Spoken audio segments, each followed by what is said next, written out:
Thank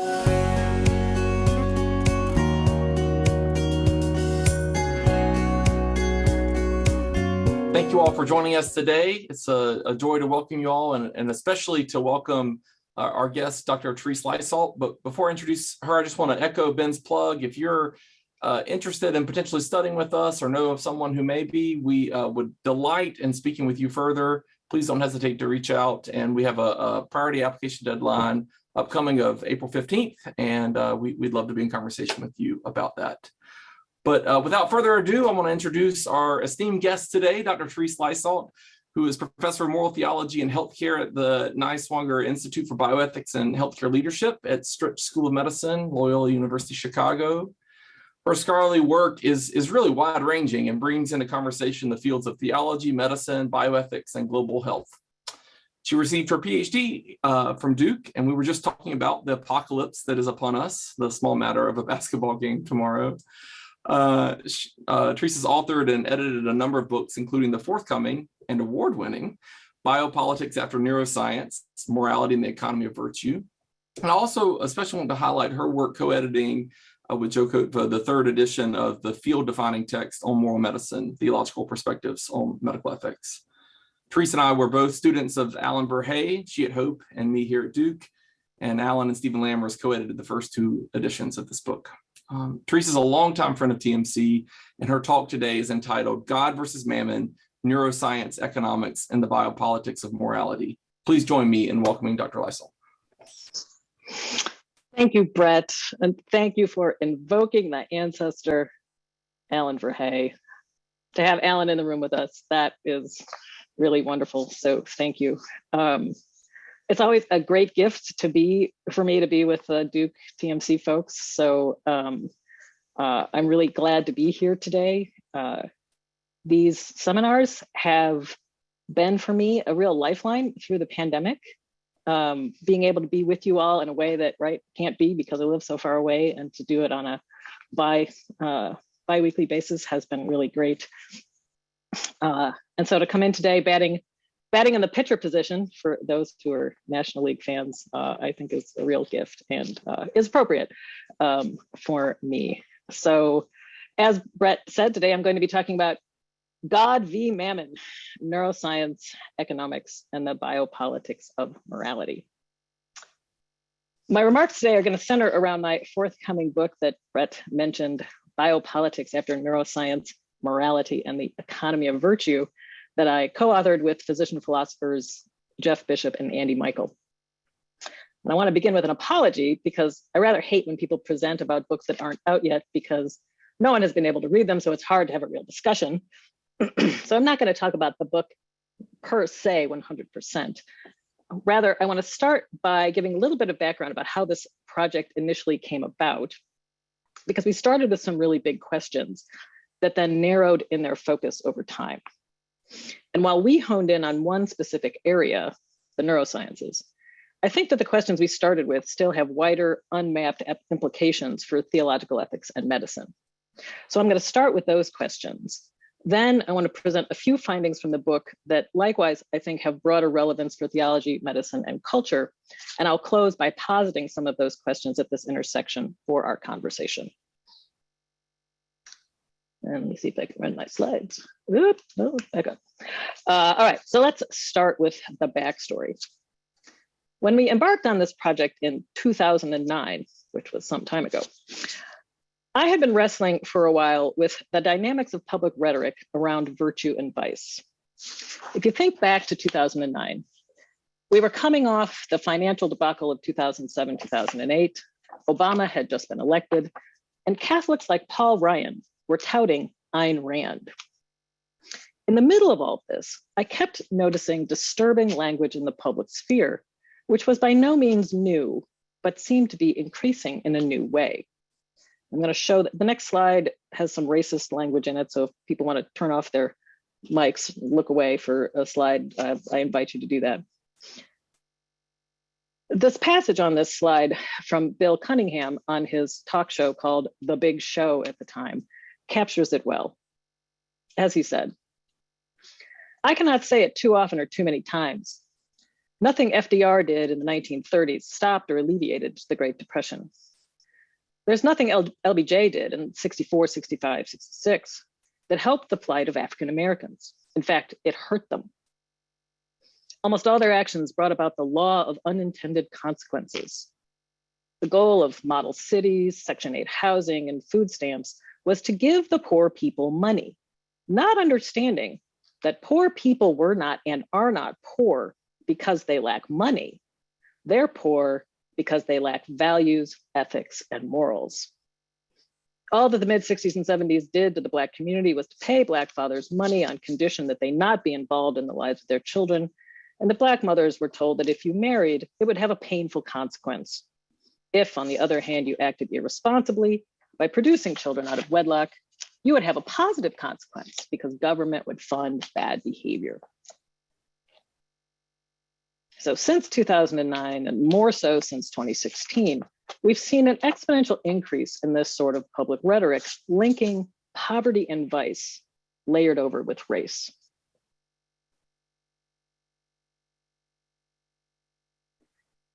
These sorts of claims stand in a long tradition that locates the source of economic failure in individual moral failure. Poor people lack morals, not money. The wages of sin, we might say, is to have no wages, or at least to have insufficient income to support oneself and the too many children that one has produced. Cunningham's implicit definition of, quote, values, ethics, and morals is clearly economic, with racial and sexual overtones. Virtue, by implication, usually tacit implication, but not always so tacit, leads to wealth. Here, hard work and not necessarily sexual restraint, but at least, quote, responsible reproduction enables economic production.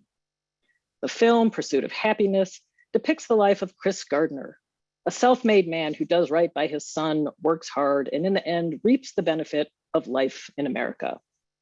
I did make this slide prior to the Oscars last weekend, so we can discuss that in the Q&A if you wish. At the same time, there's also a history of the opposite claim, that it's not vice that causes poverty, but rather it's poverty and its social structures that cause vice. Early libertarian Lysander Spooner argued in his 1875 pamphlet entitled Vices Are Not Crimes, that economic realities play a role in an agent's ability to acquire and or enact virtue. Poverty, he declaimed, is the natural parent of nearly all the ignorance, vice, crime, and misery there are in the world.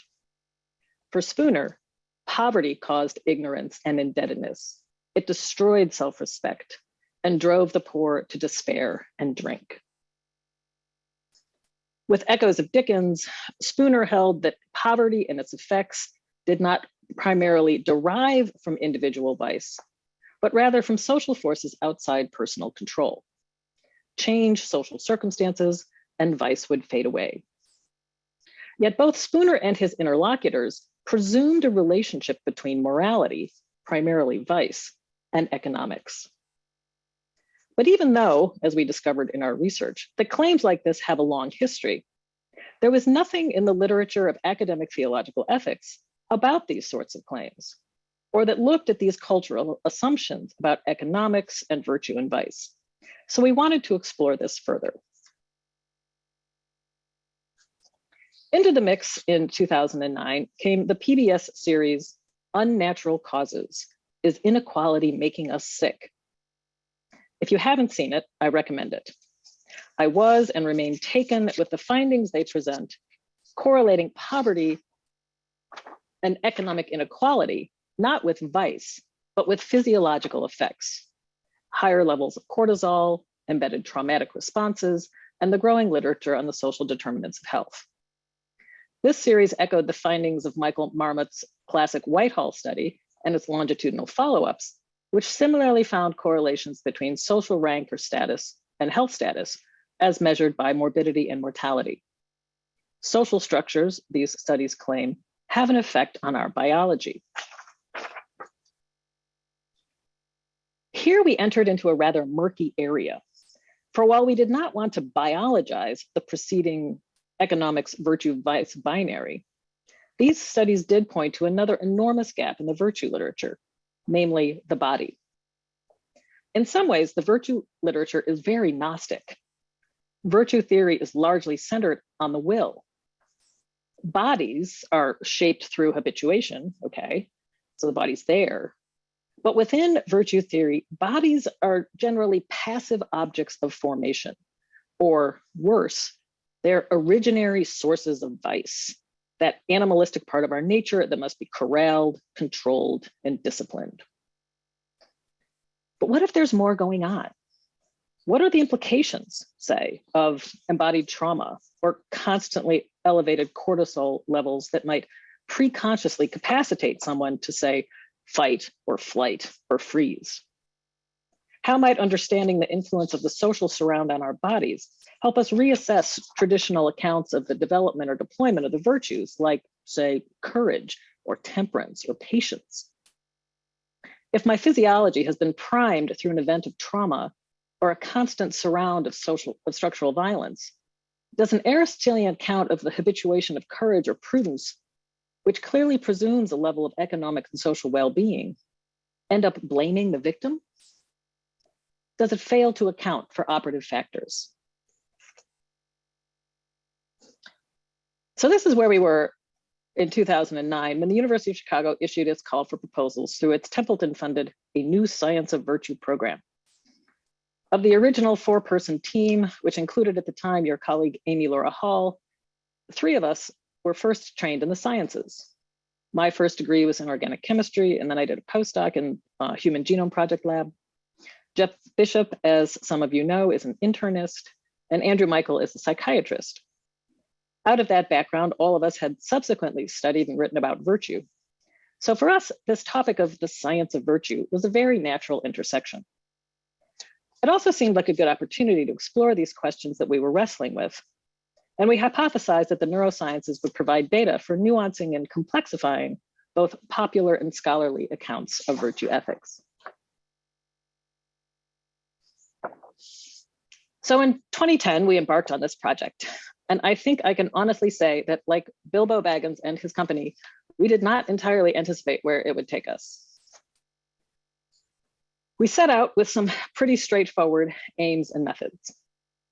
First, to review and analyze neuroscientific studies related to virtue theory and neurobiology, to engage in cultural and critical analysis of recent and contemporary American cultural texts and images of virtue and vice, flourishing and poverty, body and community, to give historical, cultural, social, and philosophical context to neuroscientific investigation while taking the science seriously. And finally, offering critical speculation on the relationship of culture and society to science, politics, and moral theory. But as we waded into this literature, we were immediately struck by a set of assumptions that was framing this growing field of the neuroscience of morality. The first was a pretty straightforward biological reductionism, the assumption that morality is largely a function of biology, particularly the brain. As a quick Amazon search will show you, the number of titles that blithely assert that morality is a function of neuroscientific processes is burgeoning. We have titles, just to name a few, like Matthew Lau's Moral Brains, Gene Decity's The Moral Brain, Joel Ruttman's Moral Brain, Moral Bible, Michael Gazzaniga's The Ethical Brain, and Lawrence Tancredi's Hardwired Behavior, What Neuroscience Reveals About Morality. One can even find courses on the topic at places like MIT, this is pictured here. This, I believe, is a course for the public, like a MOOC, right? Where we discover, if you can read the fine print in the course description, which I have amplified here so you can see it, we discover that moral behavior and moral evaluation are functions of the brain. No nuance, no caveat, right? Just straightforward, stated in a very straightforward manner. We found this assumption to be both pervasive and, as you can imagine, quite problematic. If one assumption concerned the first half of the science of virtue construct, the other concerned the second half, morality. What exactly is morality? That object that science, particularly neuroscience, might set out to study. To riff off a title from Alistair McIntyre, we might ask, whose morality? Which virtue? Which account of moral agency is presumed in these studies? Is it a deontological account of morality, right? The adherence to a set of rules, and if so, which rules? That are followed in perhaps a Kantian way, right? Where there's an inverse relationship between the desire to follow the rule and how we morally evaluate the behavior? Or is it perhaps a teleological account, where moral actions are instead calibrated by their orientation toward the good or their demonstrated ability to achieve the good? And if so, which good would that be? Or is it an account that necessarily incorporates virtue and character? If so, which ones? Right? Cardinal virtues, theological virtues, acquired, infused? Like I'd love to see an fMRI study of the infused theological virtues, right? Show me how you operationalize that. Or how about the burdened virtues of those who have lived under oppression, as ably articulated by Lisa Tessman? Or maybe an African account of morality, one centered perhaps on an Ubuntu perspective, where the moral agency of the individual is subsumed within a more collective account of agency, where the family or community is the primary locus of moral agency. I could go on, right? But hopefully you get my point. The notion of morality, which the neuroscience of morality might set out to investigate, is very difficult to define. Yet for any valid scientific or clinical research study, we have to have a very, very clearly delineated and defined object of study, one that can be carefully conceptualized and then operationalized using valid scientific tools and methods.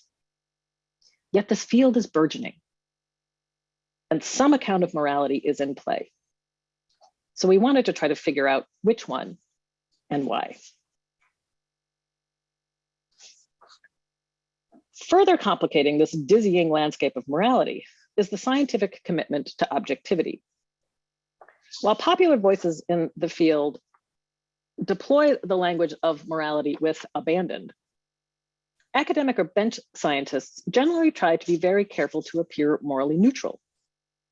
In an attempt to be unbiased in their observations and conclusions, most neuroscientific researchers avoid using morally charged language, especially language that hails from religious traditions. Rather, in place of putatively archaic terms like morality or immorality, virtue or vice, or even specific traits like courage or lying, the neuroscience of morality has developed terms that sound more scientific or clinical, such as empathy or sociopathy, or prosocial or antisocial attitudes and behaviors. These more objective clinical terms are generally derived in two ways. On the one hand, traditional moral terminology, and therefore concepts, might be subsumed within a larger clinical definition, which is then operationalized for study. Consider, for example, the DSM-5 definition of antisocial personality disorder, listed here. In defining this mental illness, the DSM lists the objective criteria on this slide. Intriguingly, the clinical criteria for the psychological condition are largely moral failings: lying, greed, imprudence, intemperance, stealing. Traditional virtue language, or rather the language of vice, is still here, but it's somewhat hidden. Antisocial personality disorder, one might argue, has become a more objective, clinical sounding proxy for vice. Alternatively, researchers might go the other way. Rather than subsuming the language of virtue and vice into a clinical definition, they abstract from particular accounts of morality to create a more meta proxy. We see this, for example, in Thomas Meeks and Dilip Jesti's work on wisdom, a traditional intellectual virtue. In their highly cited work, Meeks and Jesti forward a definition of wisdom, seen here on the left, that consists of 6 subcomponents. The wise person exhibits prosocial attitudes and behaviors, pragmatic social decision-making, emotional homeostasis, reflective self-understanding, value relativism and tolerance, and they are able to effectively deal with uncertainty and ambiguity. Each of these subcomponents was derived by abstracting from 10 different studies on wisdom, so this is sort of a meta-study, that were conducted and published by others.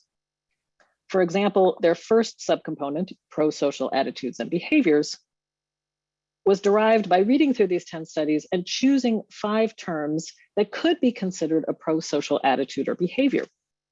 These terms were, as you see on the right, the common good, warmth, altruism, knowledge directed at the good for oneself or others, and positive emotions and behaviors toward others, or the absence of negative emotions. That was the 5th candidate.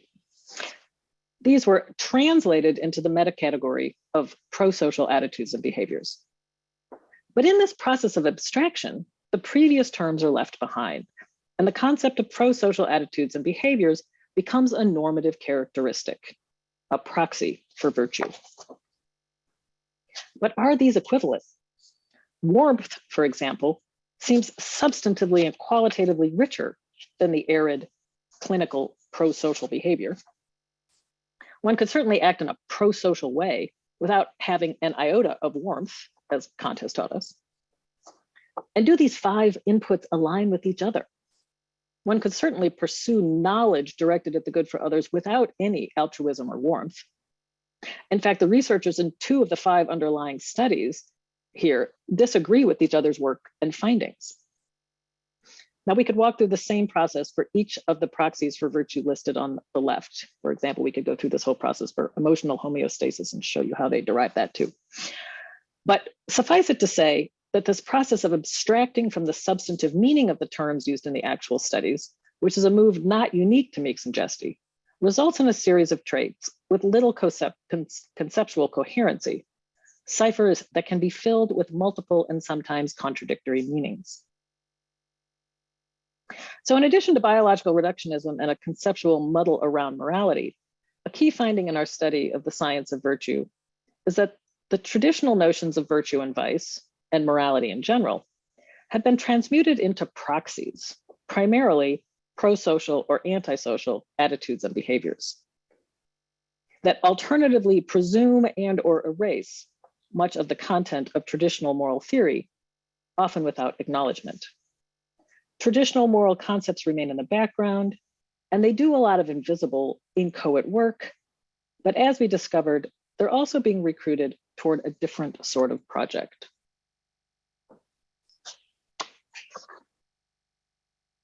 But what project? Granted, we were somewhat primed from our preliminary questions about the broader public rhetoric around virtue and vice, but as we dove into the literature on the neuroscience of morality, we kept tripping over economics. Let's go back to that DSM-5 definition of antisocial personality disorder.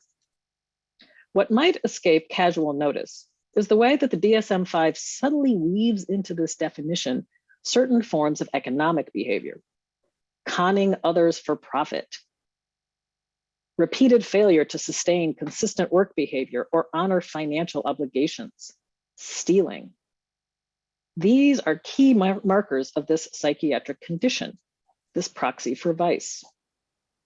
Here, alongside the earlier concatenation of vices, we find a litany of economic sins. Artfully, here in a single space, neuroscience, morality, and economics are inextricably intertwined. As it turns out, this should not actually be surprising, insofar as the majority of clinical studies in the field of the neuroscience of morality, most of which study proxies for vice rather than virtue, almost unfailingly seek to find correlations between neurofunction, genetics, and socioeconomic status. One of the major, if not the major variable examined in these studies is socioeconomic status. Thus, the longstanding presumption that poverty and vice somehow go hand in hand shapes the neuroscience of morality, which now seeks to find neural signatures of this relationship in the brain. On the other side, on the virtue side, it's a bit more ambiguous. On the one hand, we find that almost all the research subjects in these studies come from higher economic tiers. Academics and professionals, psychologists, college students and graduate students. And we could pause for a moment and ask why studies on wisdom might recruit college students as their study populations, but we can talk about that in the conversation. But we also have to ask, who is Meeks and Justy's person of wisdom here? The person with these characteristics. Again, to Jester to McIntyre, who is this character? Is this a person leading a Black Lives Matter protest? Is it Dorothy Day? Dr. Martin Luther King Jr.? Teresa of Avila? Probably not any of the saints. So who is it? Perhaps, for those of you who have seen Don't Look Up, and if you haven't seen that movie, I recommend that you do, it is Sir Peter Isherwell, right? The enlightened, evolved being at the helm of the largest global corporation. To cut to the chase, in the end, what we found was that underlying the neuroscience of morality and informing it and directing it is our contemporary political economy and its particular moral anthropology. As should come as no surprise, the moral anthropology, the understanding of the human person that neuroscience finds in the brain, is none other than that of the regnant social imaginary of the 21st century West, neoliberal economics. This anthropology, whom we name Homo Capitalis, the person as capital, is the most recent mutation of economic man. And therefore, not surprisingly, the correlative account of morality offered is entirely and normatively emotivist. The burden of the first half of the book is to demonstrate this thesis in detail. But then we were faced with the second question. Why is neuroscience studying morality at all?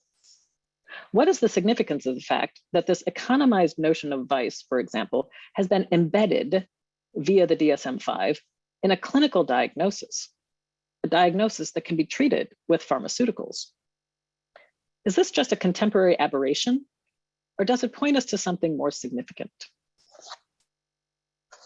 To put a fine point on this question, we ask, is the neuroscience of morality just the most recent incarnation of the trend that traces back through behavioral genetics, which I believe is now largely discredited, to that field that is, to my astonishment, actually listed in official histories of the neurosciences, phrenology, right? If you look at this, this website here, Milestones in Neuroscience Research, is from the University of Washington. And as you see there, in 1808, Franz Joseph Gall publishes his work on phrenology.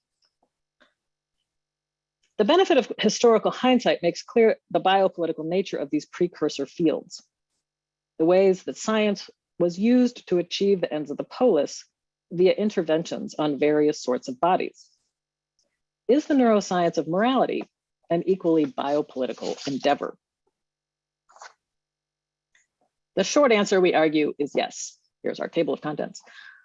In addition to detailing the biopolitical aspirations of the neuroscientific narrative morality in the first part of the book, in the second half, we trace the intertwined genealogies of neoliberal economics and the emerging disciplines of the cognitive sciences, economics, ethnography, and sociology back through the 18th and 19th century figures of John Stuart Mill, Jeremy Bentham, David Ricardo, Thomas Malthus, Joseph Townsend, Daniel Defoe, and David Hume. While many contemporary neuroscientists wish to pair Adam Smith with Hume as their twin forefathers, we complicate that narrative, separating Smith from this story and showing how this trajectory springs rather from Francis Bacon, who retooled science to serve the humanist state politically construed. We can talk more about that genealogy at the end if you'd like. But for our purposes today, situating the neuroscience of morality in this broader context, we argue that as they presume, conceptualize, and operationalize a particular understanding of morality, and then find it scientifically in the brain, the field is forwarding this particular account of morality without recognizing how it is a product of a particular history and social context, a particular economy, a particular vision of society, and a particular philosophical anthropology. As with genetics, eugenics, and phrenology, these socially constructed accounts of morality claim to be grounded via science in our biology, which functions as the ultimate criterion of truth. Once they are grounded on our biology, they can then be wielded as normative to back interventions to make these truths real in the world via human bodies, to augment the moral capacities of the biological halves, eschewing inefficient and largely non-commodifiable interventions like habituation in favor of profit-making moral pharmacologics, or to label those whose neural signatures are biologically non-normative as socially and morally deviant, to be dealt with via other social mechanisms, such as eugenics, residential segregation, or mass incarceration, or to justify the continued deployment of these various forms of biopolitics. Lifting up the biopolitical nature of the neuroscience of morality is important not only for taking a step back and critically assessing heady suggestions, such as the claim that the neurosciences might one day provide biological targets for a pharmacological approach to violence prevention or biological targets for moral enhancement. It also directs our attention to a final topic that I want to discuss, namely freedom. Those of you who are familiar with the conversations in the neuroscience of morality know that one of the robust debates is whether we can claim any longer that there is anything that one could call free will. If behavior is determined by neural signals, if the writer of reason only reacts after the fact to the elephant of precognitive emotions in Jonathan Haidt's metaphor, isn't free will really an illusion? Freedom, of course, is very important for those champions of capitalism, Milton Friedman, for example. So this might seem a confounder for our thesis that the neuroscience of morality simply reprises neoliberalism. But while freedom appears to be essential to classical neoliberalism, our findings complicate this narrative in two ways. We show that with 21st century neoliberalism, economics becomes embedded in our biology in such a way that our choices now may be voluntary in some very fuzzy way, but they are no longer free. At the same time, if we listen carefully to the conversation from Gary Becker and the Chicago School of Economics, back through Friedman and Frank Knight and Mill and Bentham and Malthus and Ricardo and Townsend to Hume, what emerges out of Hume and then is carried forward is a bifurcated anthropology. Two different anthropologies, one for the economically secure and a second for the poor. By the possession of property, those with economic means have the right to live as rational economic beings, autonomously choosing their own future. They are the subject of freedom. Those without economic means, the poor, because they have no property about which to rationally deliberate, have no freedom. Rather, from the invention of the poor laws subsequent to the enclosure of the commons in the 16th century forward, the poor are those to be controlled via penal methods, via workhouses, via Bentham's panoptic springs of action, and more. And as a partial justification for this social control, they are, almost to a figure in this tradition, conceptualized as creatures of vice, lazy, unwilling to work, thieving, sexually undisciplined, leading to irresponsible reproduction. It is insofar as these vices threaten the assets of the wealthy that the poor must be controlled through a variety of biopolitical means. Any means, that is, except charity, which rather than relieving their estate, only encourages their vicious behavior and undercuts the common good. Anthropologically, the poor are both vicious and unfree. Moral discourse has served for at least 3 centuries as a tool for sustaining this unfreedom. We have come full circle to Bill Cunningham.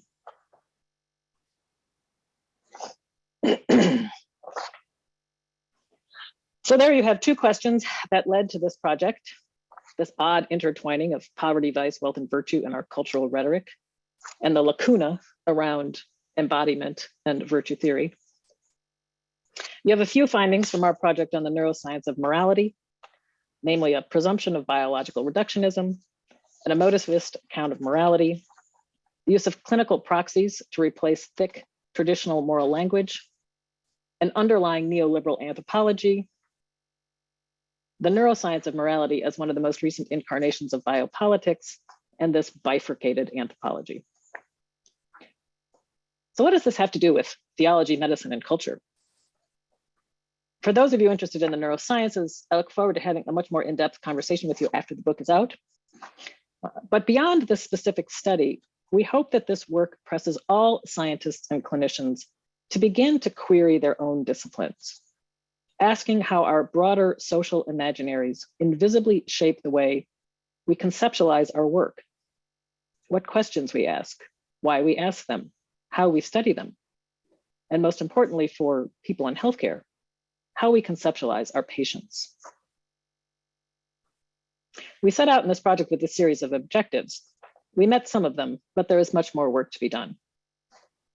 We set out to map and analyze US public rhetoric concerning poverty, wealth, and vice and virtue.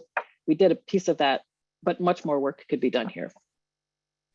We set out to articulate the relationship between poverty, vice, and wealth and virtue in relevant virtue theories. And again, we've done a piece of that, but much more work could be done here as well. A piece that didn't make it into the book that I have begun to work on, for example, queries the economic substrate of Aristotle's account of virtue.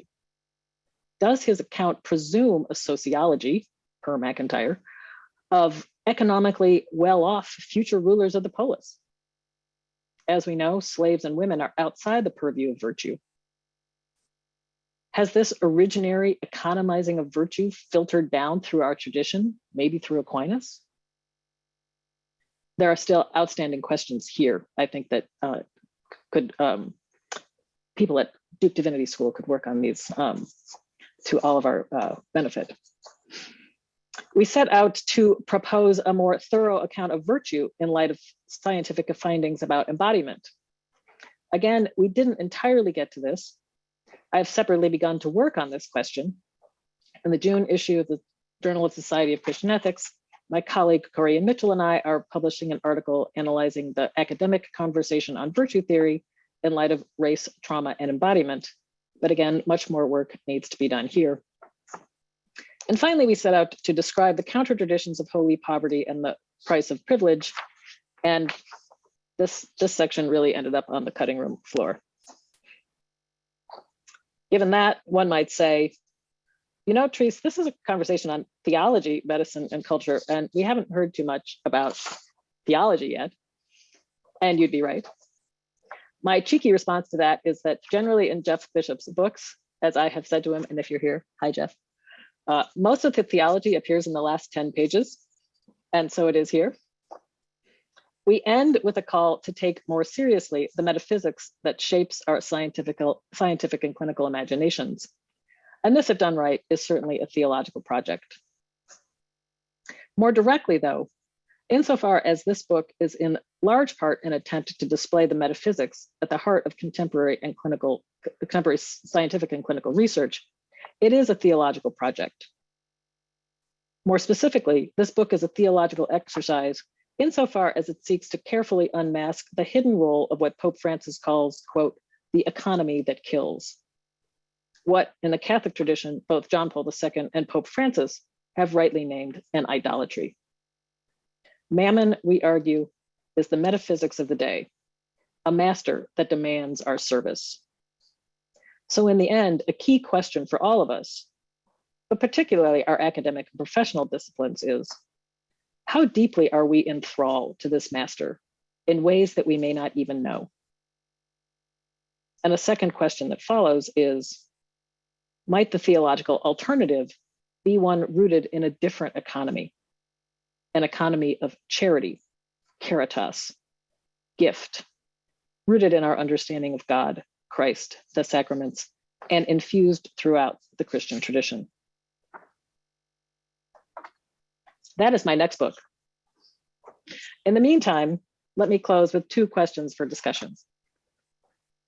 First, we are coming to increasingly understand how our health systems, our universities, and our clinical specialties are being remade in the image of neoliberalism. You had Bruce Rogers Vaughan on here, and last year, I think in this seminar, whose work regarding neoliberalism and psychiatry, I think is just masterful. The idol of Mammon maps more and more of our existence, shaping our language, our processes, our bodies, hurting our hospitals, hurting healthcare professionals, hurting patients. While we could explore this in each of our specialties, this group specifically needs to ask, how deeply does it shape bioethics? What social imaginary shapes the largely secular bioethics that is the rule of the day at our institutions, particularly its imagination of the moral agent? I'll end with a hot take that the metaphysics of bioethics, as it emerged in the late 1970s, is essentially the metaphysics of neoliberalism, and that it was designed, is that too strong a word? To facilitate the neoliberalization of medicine in the United States. This is an extension of a thesis I have advanced elsewhere, that bioethics, as developed in the US, is a form of biopolitics.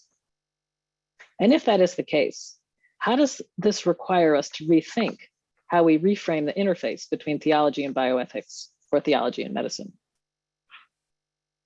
And lastly, does our bioethics, or does our medicine in general, continue to work with a bifurcated anthropology, where the wealthy are imagined as free, and the poor, who are often people of color, as unfree and vicious?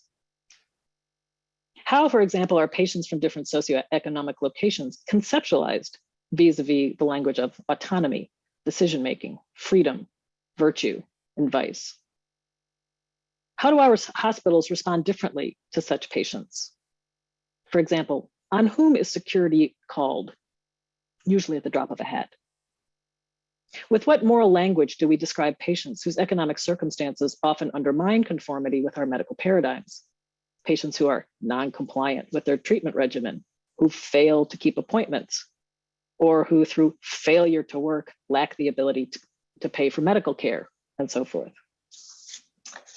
We'll end there, but hopefully we have enough fodder here for a robust discussion for the next 20 minutes or so.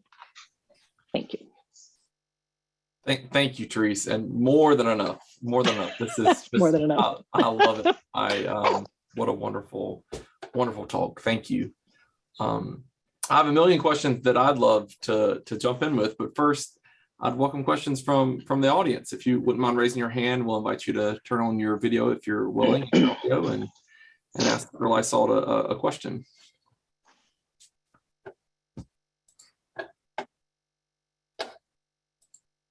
Well, maybe, okay, great. Go ahead, Warren. Please, thank you. That was an amazing lecture and a lot for all of us to think about.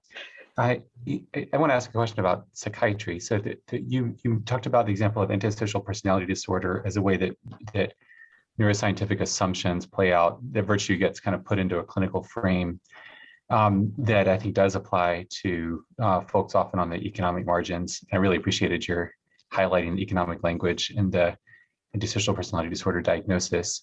I want to ask about a different kind of permutation of that through what the sociologist Joseph Davis calls the neurobiological imaginary, in ways that people who often are not necessarily wealthy, but sort of economically secure, will use in a kind of common way of thinking about mental health, will use neurobiology as a way of, in some ways, externalizing unwanted experience and behavior away from the self onto the brain or onto the body, so as to make it a compartmentalized object of treatment that actually may not actually speak directly to virtue and vice, but rather as like a separate clinical issue. That seems to me also profoundly biopolitical, but a little bit different than the way that like the personality disorder descriptions, which do kind of still adhere to the self as moral agent, are themselves biopolitical. It seems to be two different versions of that. I wondered if you had any thoughts about that. Oh, that's very interesting. I'm making a few notes here.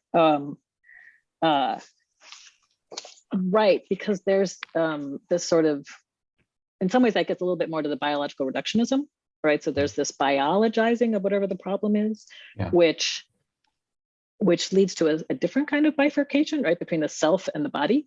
Maybe I think you're getting at. But I think, so neoliberalism is a multifaceted animal with a finite number, but multiple sorts of planks. And in my reading of Bruce Rogers Vaughan, who, again, I in homage to that man, I just think his work is really good. Great. Yeah. One of the planks of neoliberalism, first as an economic ideology, but then it becomes a social ideology, is what he calls methodological individualism, right? So methodological individualism is a shift to locate problems in individual people, right? So no longer are my problems the result of social factors that can be, that if that's the root cause, they can be mediated socially. Now the problems are located in me, and now they're located in my biology, right? So they're located in my brain, which interestingly, right, gets sort of in this neurobiological imaginary, gets separated from myself. So that seems to me to be like another. So neoliberalism, at least as the people who study this argue, it's constantly morphing, right? It's this really agile sort of thing. So this sounds to me like sort of yet another manifestation or permutation of the way this imaginary shapes us. And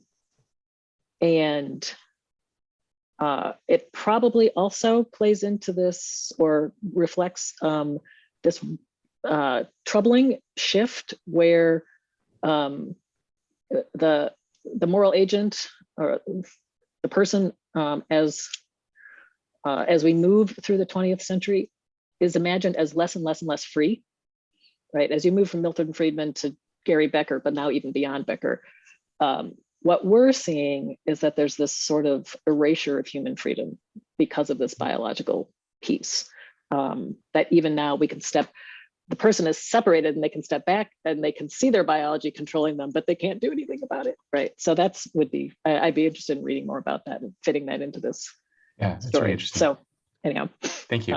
Great. Thank you. Sure. Thanks. Far.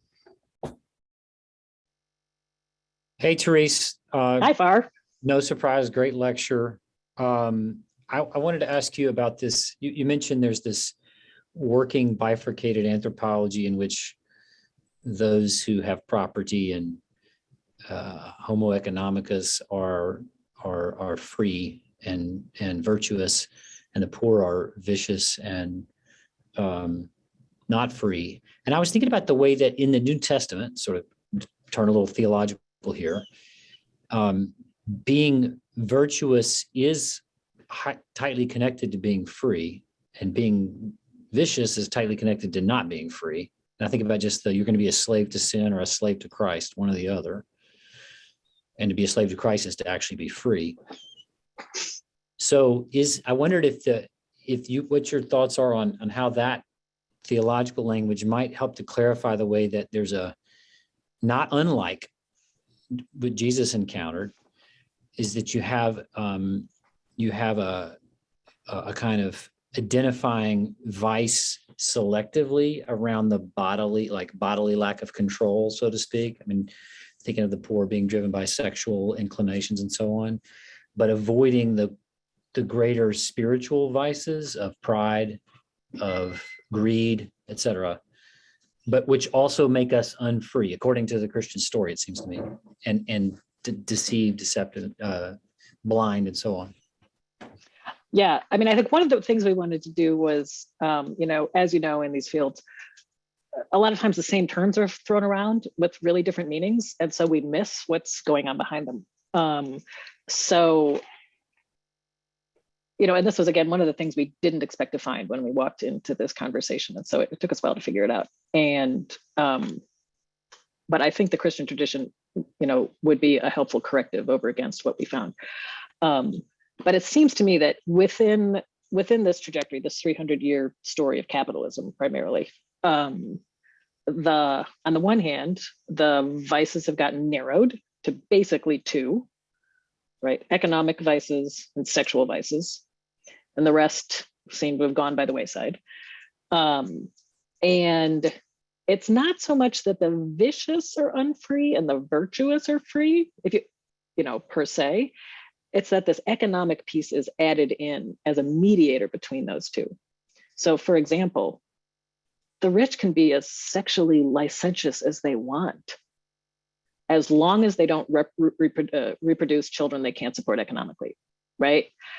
So it's not vice per se that is freeing and unfreeing. It's that these economized people are free and unfree. And then this virtue and vice language is laid over the top. And it's very specific virtue and vice language, right? So the rich are independent, work hard, and control their reproduction, not their sexuality, but the reproduction. And the poor do the opposite. And so we have to control the poor. A very different conversation, right, than the New Testament, than most of the Christian tradition. I think, a really important corrective. I had started working on this, but just didn't. The book was getting long. This part didn't get in. But are these counter traditions of where wealth leads to vice and holy poverty, right? Voluntary poverty as a counter narrative to this sort of economizing of the person. Where does freedom come from, right? Does it come from Mammon? Mammon gives us our freedom and gives us our bondage, or is that all bondage and freedom comes from elsewhere, right? So there's theological work going on in this conversation that is below the surface. I think that needs a strong theological corrective.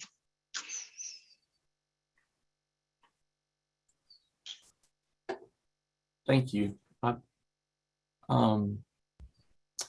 if no one, all right, okay. So I'd love to talk at some point about the way that classical virtues are now kind of pro-social characteristics and what that might mean for, I think in some ways we're getting the virtues we deserve as a society. Like there's no immutable list of virtues, right? They're contextually dependent, which you were getting at. But maybe to turn a little more clinical, I wonder to think about, the Aristotelian strand that you both lifted up and questioned a bit there toward the end. The magnanimous man, right? The self-sufficient, completely virtuous man is the moral ideal. And is that not what medical training seeks to imbue within the physician, like a kind of mastery of all?